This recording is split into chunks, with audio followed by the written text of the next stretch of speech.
justicia para mi hija, yo quiero las cámaras. Fíjese, tanto es mi dolor que yo le decía a mi esposa, voy a ir a matar a la que metió a mi hija a la cárcel y irme para matarlas a las que mataron a mi hija. Aquí le mostramos este caso, la muerte de la joven Marlene, que se dio dentro del penal de Santa Marta, Acatitla, en la Ciudad de México. Pero no solo eso, hemos denunciado también la venta de droga al interior del penal, la extorsión por parte de reclusas a sus compañeras, incluso de parte de las mismas autoridades, ¿eh? Y hoy todo esto ya tuvo consecuencias.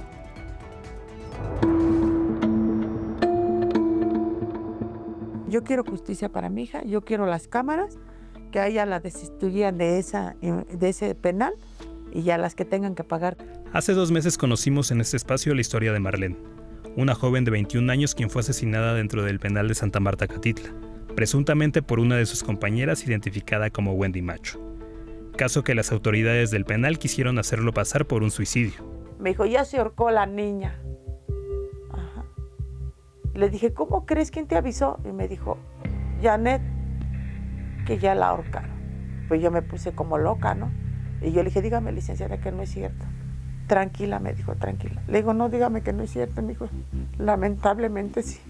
Hoy, en medio de señalamientos de corrupción y violencia dentro de la prisión, Imagen Noticias de la Tarde confirmó que la directora del penal, Susana Ramírez, fue destituida. De acuerdo con fuentes de la Secretaría de Seguridad de la Ciudad de México, la ahora exdirectora dejó el cargo el viernes.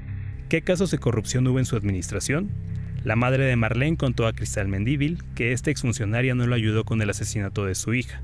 Al contrario, trató de extorsionarla. Me hizo que cuánto quería.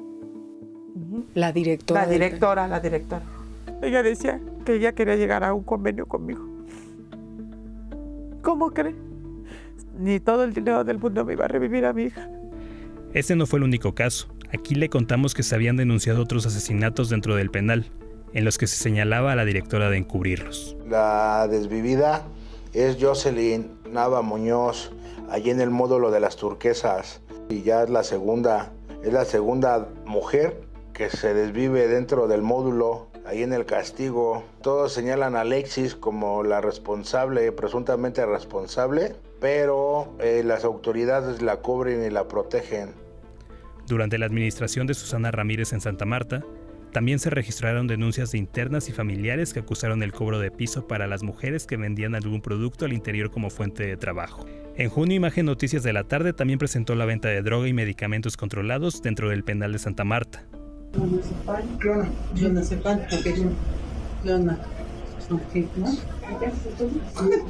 qué archivo que mañana me lo traen? ¿El archivo no hubo? No, que mañana me lo traen, porque tengo muchas cosas que hacer. Gracias.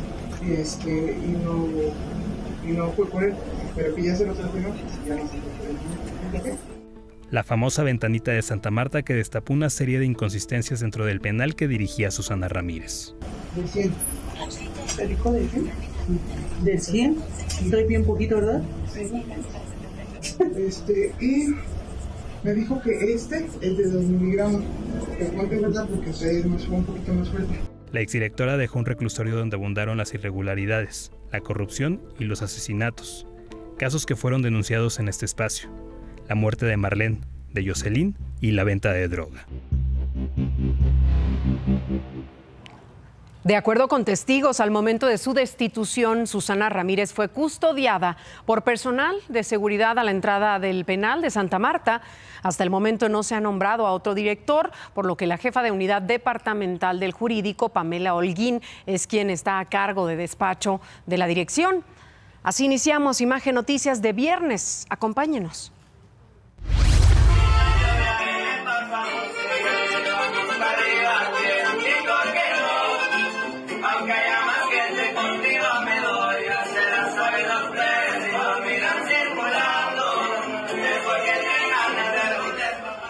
Hablando de corrupción e irregularidades en las cárceles mexicanas, ¿recuerda este video del cantante de corridos tumbados Natanael Cano dentro del Cerezo de Hermosillo? Un video grabado en febrero de este año donde está cantando y tomando con otros reos. Sabemos que Natanael Cano entró a la cárcel a convivir con un preso en particular, con uno de ellos, con Francisco Alejandro, conocido como el Terry, quien era su colaborador y está preso acusado de violación. Pero, ¿quién más podemos ver en este video? ¿A quién más encuentra usted en estas imágenes? ¿Quién más estaba con él en esta fiesta? Pues mire, a uno de ellos ya lo reconocieron. La familia de la señora Eva Palafox denunció que el hombre acusado de su feminicidio es uno de los presos que se ven en el video. Tras verlo, la hermana y la hija de Eva se indignaron, buscaron al medio sonorense El Mitotero y levantaron la voz. Escuche lo que dijeron. Para mí, como hija, es una burla que esté ahí a toda madre sentado, disfrutando de todo eso, y no se ha hecho nada. Es muy duro como familia, seguir todos los días, levantarte y estar pensando a qué hora va a llegar la justicia con este cabrón. O sea, y todavía el hombre a gusto, pisteando, festejando. No. Usted vio el video y ese fue su sentir. Mucha impotencia. Pues el acusado de este feminicidio está ahí apareciendo, compartiendo como si nada en esta fiesta, porque era una celebración con Natanael Cano. Les llevaron la fiesta como si se tratara de un hotel 5 estrellas y la familia es quien levanta la voz por Eva Palafox. Ellos critican la lentitud del proceso judicial. Mientras tanto, las autoridades siguen investigando cómo entró Natanael Cano al Cerezo de Hermosillo. ¿Por qué andas grabando a los menores de edad? Ahí en el baño. Porque me pagan en redes. Y ha surgido nueva información sobre este sujeto que le mostré ayer, quien fue retenido por habitantes de Matehuala, San Luis Potosí, acusado de grabar a menores de edad en los baños. En un momento le tengo aquí todos los detalles. Por lo pronto, vámonos al Estado de México, porque ahí el director de una escuela fue detenido tras presuntamente encubrir a uno de sus trabajadores, quien fue acusado de intentar abusar de una alumna. ¡Jackie no está sola! ¡Jackie no está sola! ¡Jackie no está sola! Exacto, ¿por qué no avisaron? No,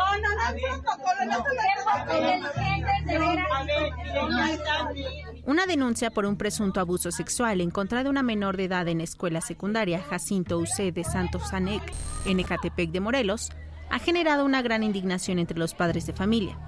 Los hechos, ocurridos el pasado 17 de septiembre, culminaron con la detención del director de la escuela y la fuga del presunto responsable. Jacqueline, una alumna de 3er grado, fue presuntamente forzada por Víctor, el conserje, a ir a un salón vacío al fondo de la escuela. En ese lugar, Víctor intentó agredirla sexualmente. Afortunadamente, Jacqueline logró resistirse y gritó, lo que le permitió liberarse de su agresor y huir a su casa.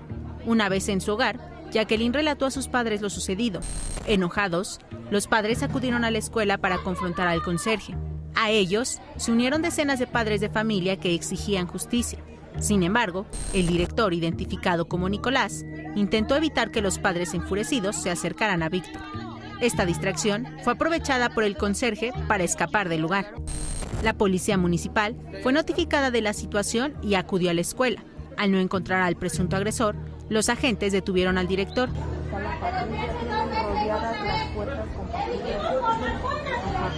La Fiscalía Mexiquense se encuentra investigando los hechos, pero el presunto responsable del intento de abuso continúa prófugo.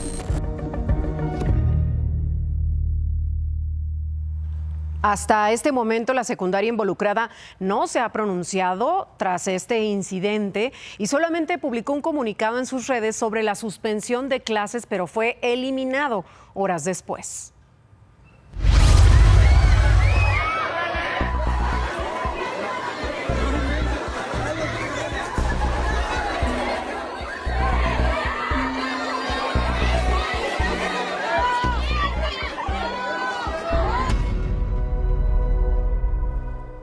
Ayer le mostré lo que pasó en el CETIS 78 de Altamira, en Tamaulipas. ¿Se acuerdan? Los estudiantes golpeando así brutalmente al director de la escuela, quien está acusado de presunto acoso de estudiantes a estudiantes. Y por parte se decía también de personal de la escuela, algunos maestros. Y bueno, hoy por segundo día consecutivo este plantel no tuvo clases presenciales en espera de que padres, madres y autoridades educativas establezcan un plan de cultura de paz, el cual será presentado el próximo lunes para evitar que actos violentos se repitan. Por lo pronto, se investigan tanto las agresiones, 2 profesores señalados de incitar a los jóvenes y también las acusaciones de acoso. Juan Miguel Tobías Guerrero, ¿cuántos años tienes? Tengo 36. ¿Cuánto tiempo tienes haciendo estas Apenas el mes pasado. Los pinchos hocicón, güey. ¿Tienes más? Ya te hemos visto aquí más. Sobre este caso que le presenté aquí, la Fiscalía de San Luis Potosí informó que este hombre ya fue detenido y que la dependencia ya abrió una carpeta de investigación. La fiscal María Manuela García dijo que la investigación de este caso les permitirá tener mayor conocimiento sobre quiénes generan y consumen estas imágenes y además qué hacen con ellas.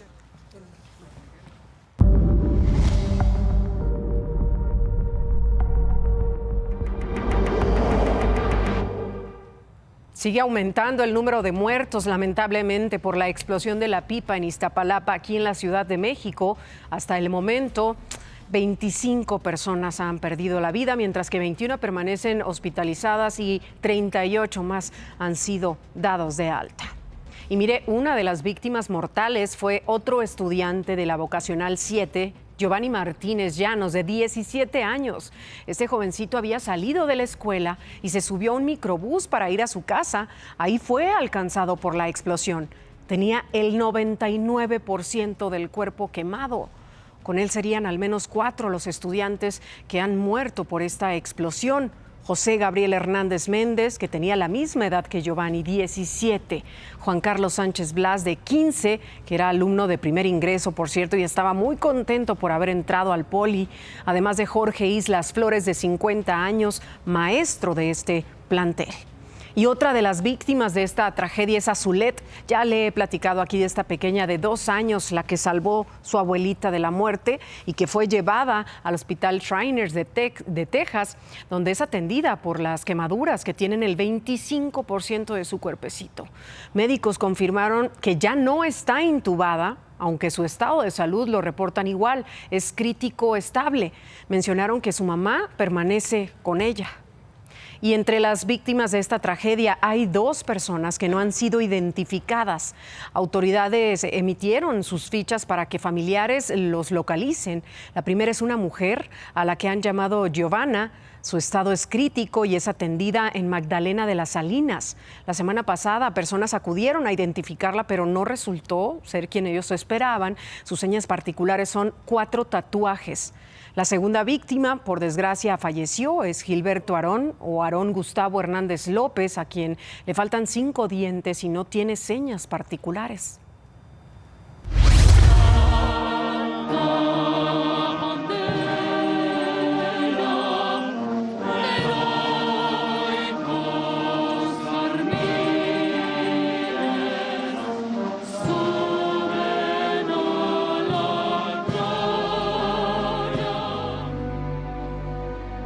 Hay que recordarlos cada año, es una herida que traemos todos los que vivimos en época, siempre en el corazón.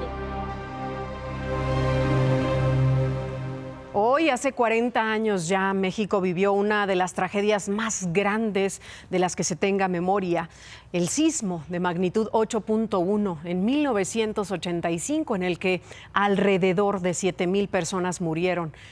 32 años después, usted lo sabe, en 2017 otro terremoto de magnitud 7.1 nuevamente golpeó al país, especialmente la Ciudad de México, a Morelos, a Puebla, al Estado de México, Guerrero, Oaxaca y Tlaxcala.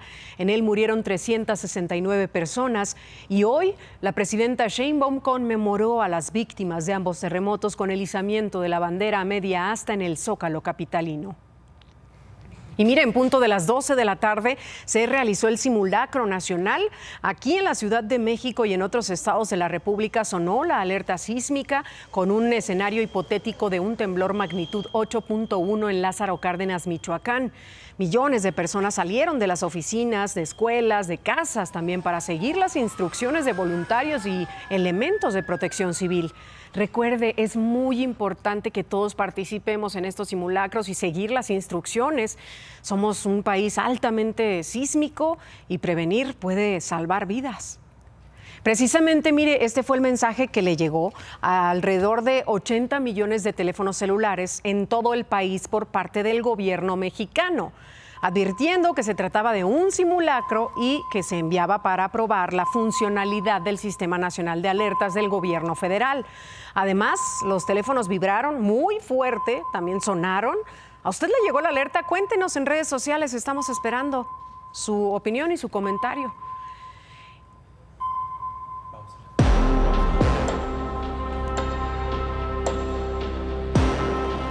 Uno de los lugares donde se vivió una de las peores tragedias del sismo de 2017 fue el Colegio Rebsamen, ubicado en la alcaldía de Tlalpan, aquí en la Ciudad de México. Y hoy, familiares de las 26 víctimas, 19 recordemos que eran niños, realizaron una misa para conmemorarlos. Óscar Vargas, padre del niño Raúl Alexis, quien murió lamentablemente en este sismo, señaló que la corrupción mató a su hijo y dijo que aún falta que algunos responsables sean sentenciados. Por este caso, hay que recordar, Mónica García Villegas, la dueña y directora del Colegio Rebsamen, purga una condena de 29 años, 5 meses y 22 días en el penal de Santa Marta, Acatitla.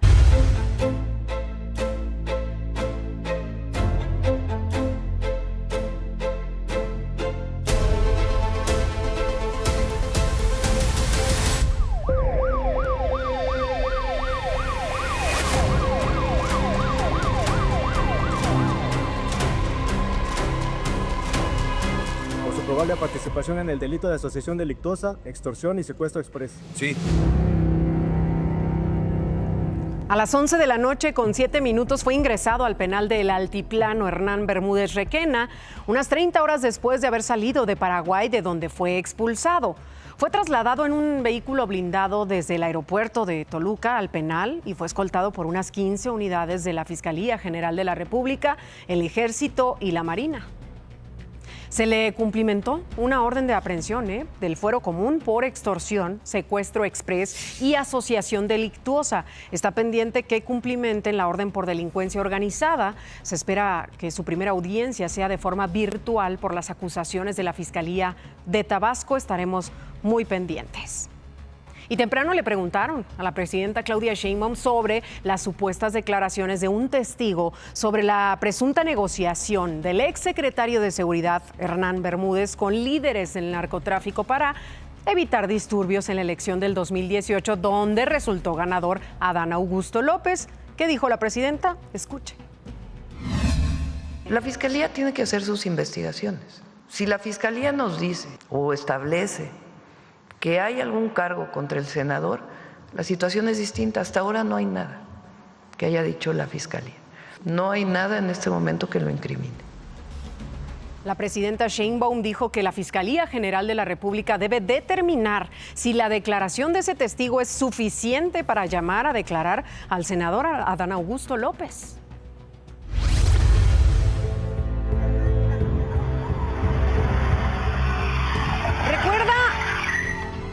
¿Recuerda a esto? Bonito aquí. Esta producción de hace más 5 años que hemos comprado mi familia y yo de poquita en poquita tierra, son 17 hectáreas. Y así estaba, exactamente así. Esa no es nuestra. Pues no, en efecto, esa no era su propiedad. Así Roberto Sandoval, ex gobernador de Nayarit, presumía en el año 2012 su rancho de varias hectáreas en la localidad de Aután, en el municipio de San Blas.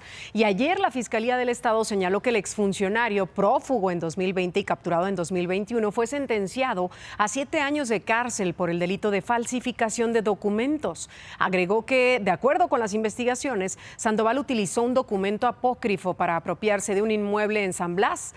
El exgobernador aún enfrenta otros 2 procesos penales, uno por delitos electorales y otro por ejercicio indebido de funciones. Y mire, aquí le presenté las sanciones financieras que impuso el gobierno de Estados Unidos contra los mayos y varias personas y empresas que están relacionadas con ellos. Una de las señaladas es Hilda Araceli Brown, diputada morenista, y es además exalcaldesa de Rosarito, en Baja California. Bueno, pues según las autoridades estadounidenses, durante su administración como presidenta municipal, los hermanos Arzate García, jefes de plaza del cártel de Sinaloa, consolidaron su control en la región. Y esta mañana la presidenta Sheinbaum fue cuestionada sobre este tema. Aseguró que las sanciones fueron decisión de Estados Unidos y que su gobierno no tiene pruebas suficientes de dichas acusaciones.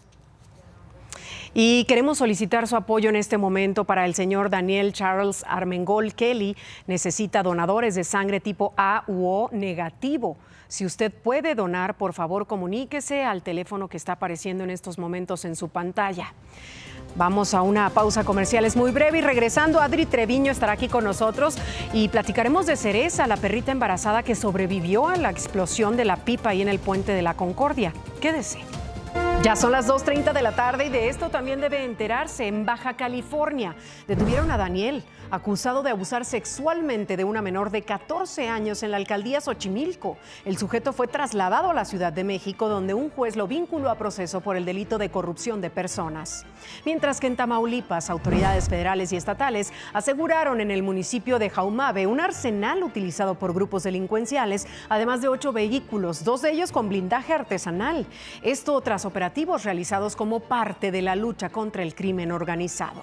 Y en Tlaxcala, el gasto que sus habitantes destinaron para protegerse de la inseguridad se duplicó en un año. Los hogares de la entidad gobernada por la morenista Lorena Cuellar gastaron por este rubro más de 2,000 millones de pesos en 2022, mientras que en 2023 creció a más de 4,000 millones de pesos.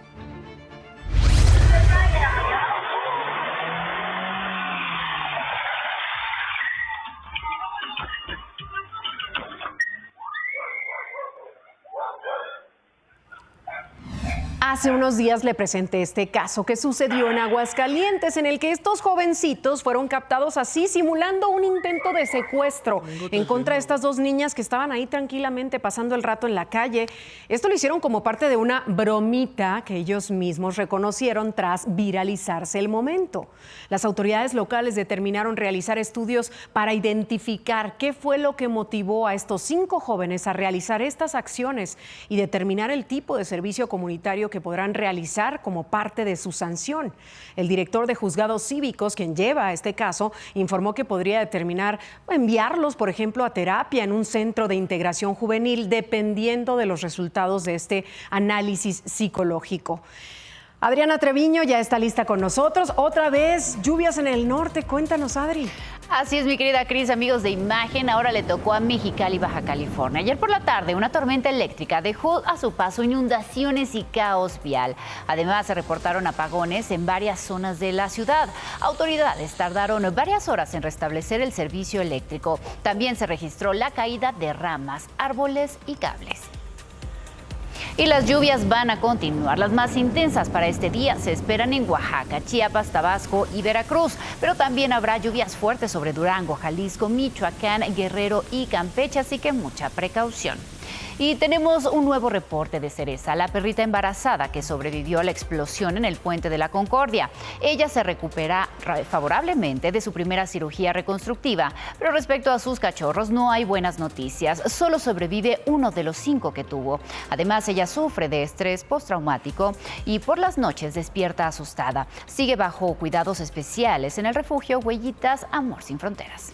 Y hoy cerramos esta sección con una triste noticia, la muerte de la astrónoma mexicana Julieta Fierro, inspiración y una de las máximas exponentes de la ciencia en nuestro país. La UNAM lamentó su fallecimiento y la reconoció como un orgullo. Con su voz y dedicación acercó la ciencia a varias generaciones, dejando un legado que trasciende las fronteras y el tiempo. Esto posteó la máxima casa de estudios. La presidenta Claudia Sheinbaum también lamentó su partida y se refirió a ella como una mujer inspiradora que trascenderá el tiempo y el espacio.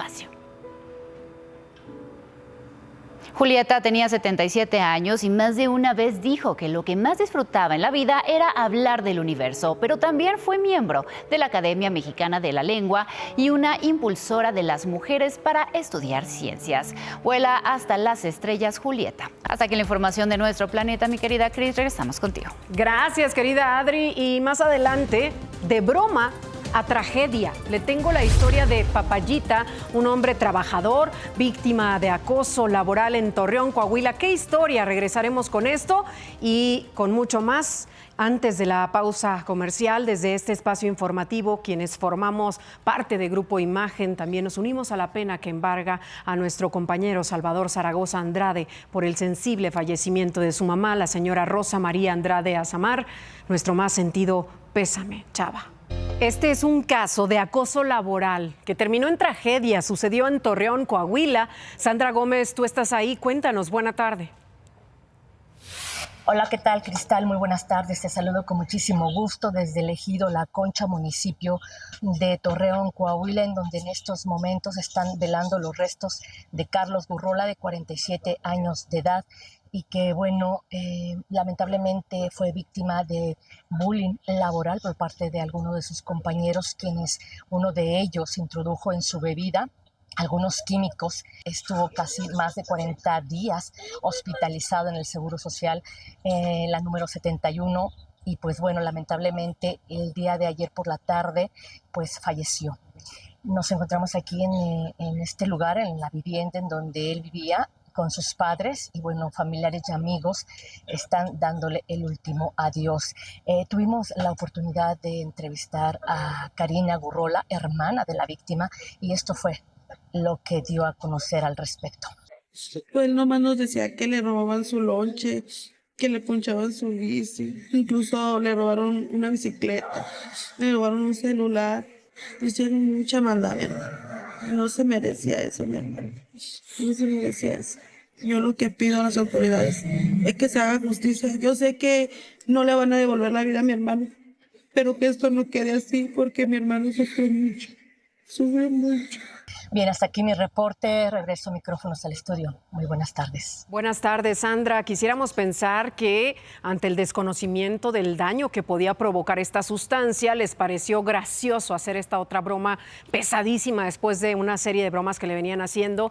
Era parte del bullying, pero a ver, ¿cómo no pensar un poco más allá? Que una sustancia así, cualquier tipo de sustancia como esta, tan delicada, tóxica, podría costarle la vida a él. ¿Cómo no pensar eso? Pero bueno, la Fiscalía de Chihuahua ya está investigando, abrió una carpeta de investigación por homicidio, solicitaron incluso videos a la empresa y han estado entrevistando a personas que trabajaron con él, con Papayita, como le conocían.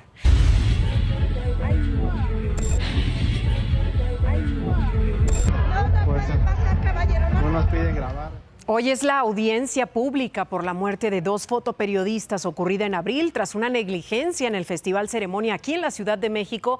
Brenda Salas nos tiene toda la información. Buenas tardes, Brenda. Hola, ¿qué tal, Cristal? Muy buenas tardes. Estamos fuera de los juzgados de Doctor La Vista. Aquí se tiene programada la audiencia inicial por la muerte de Miguel Ángel Rojas Hernández y Citlali Berenice Giles Rivera, ocurrida en el Festival Ax Ceremonia. Hace unos minutos, fuentes judiciales nos informaron que la audiencia se retrasó debido al simulacro de este mediodía. Sin embargo, la representación legal de la familia de Miguel Ángel, quien convocó a la sociedad en general y medios de comunicación, había mencionado, sin dar más detalles, que en esta audiencia se busca exigir justicia y transparencia por los hechos del pasado 5 de abril.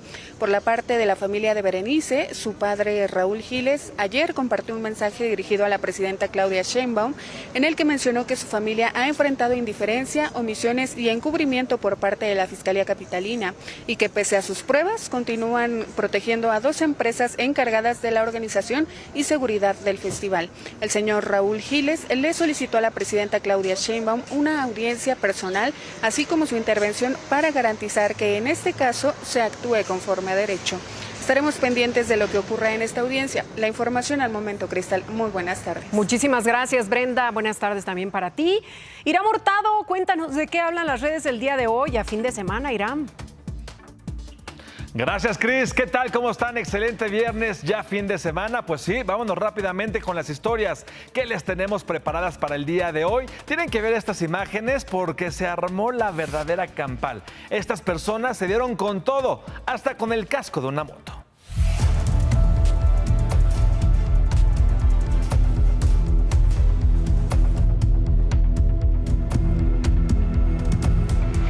Lo que están viendo en pantalla ocurrió en Escobedo, Nuevo León. Todo comenzó por un conflicto vial.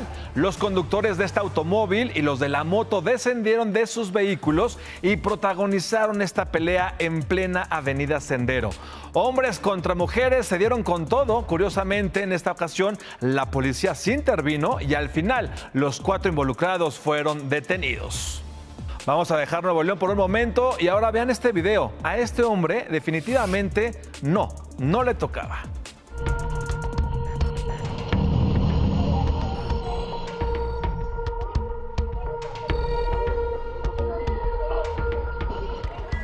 Ay, justo cuando iba a cruzar, ocurrió en San Cristóbal de las Casas, en Chiapas. Este puente improvisado ya había durado 30 años ahí, en la Colonia de las Maravillas. En ese entonces fue construido como una solución temporal para conectar estas vialidades, pero nunca lo sustituyeron. Aunque pobladores pidieron en reiteradas ocasiones a la alcaldesa Fabiola Ricci que le diera mantenimiento, pues nunca lo hizo. Por el momento solo fue acordonada la zona, pero vecinos piden una solución urgente para que no se convierta en un problema de movilidad. Antes, al contrario, duró 30 años ese puentecito ahí y vean, terminó por desplomarse gracias a las fuertes lluvias. Y aquí lo hemos visto muchas veces, la imprudencia sale muy cara. Este es otro ejemplo.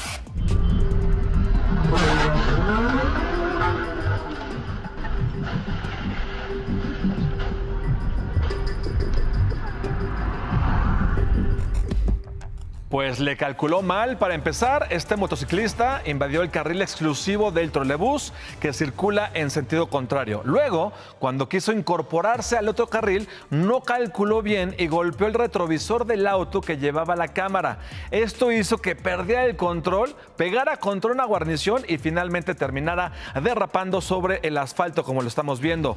El motociclista y su acompañante no sufrieron lesiones considerables, pero de verdad que la libraron. Pudo ser peor. Pudo terminar en una tragedia. Todo lo que acaban de ver ocurrió aquí en la Ciudad de México, ahí por la zona de Tlatelolco. Hasta aquí la información, mi querida Cristal. Regresamos contigo. Como siempre les digo, si están en casa, que tengan un excelente provecho. Cuídense mucho y a disfrutar de este fin de semana con mucha responsabilidad. Igual tú, mi querido Iram, un abrazote. Y ayer ya le adelantaba aquí sobre la reunión que iban a tener la presidenta Claudia Sheinbaum y su homólogo de Canadá, Mark Carney, en Palacio Nacional, y en la que ambos coincidieron en que el tratado comercial entre ambos países y Estados Unidos pues debe mantenerse y fortalecerse además, pues ha beneficiado a las 3 naciones. Hoy en la mañana la presidenta Sheinbaum comentó al respecto. Hay pláticas bilaterales con el gobierno de los Estados Unidos y al mismo tiempo lo que se abrió hace unos días, que ya son las mesas de consulta sobre el TEMEC. O sea, no es exclusivo de México. Canadá también está hablando con el gobierno de Estados Unidos, claro, y también entra a la apertura del diálogo sobre el tratado comercial para su revisión. De este lado, por favor, desalojamos. Está arriba, pero no hay ahorita acceso. Por favor. Gracias. La UNAM sumó 2 falsas alarmas de explosivos esta semana. Recordemos, el lunes sucedió en FES Zaragoza y ayer le mostramos cómo fue desalojada la Facultad de Economía tras recibir esta amenaza anónima sobre la colocación de artefactos explosivos en sus instalaciones. Tras activarse los protocolos correspondientes y la revisión de la Secretaría de Seguridad Capitalina, la universidad descartó la presencia de dispositivos que pusieran en riesgo a su comunidad, mientras que la Fiscalía de la Ciudad de México y la Policía Cibernética ya investigan el origen de estos mensajes anónimos. Y así llegamos al final del espacio informativo y de la semana aquí en Imagen Noticias de la Tarde. Gracias por su compañía, por su preferencia. Quédense con la mejor información del espectáculo con mi querido Gustavo Adolfo Infante. Buena tarde, buen provecho y buen fin de semana.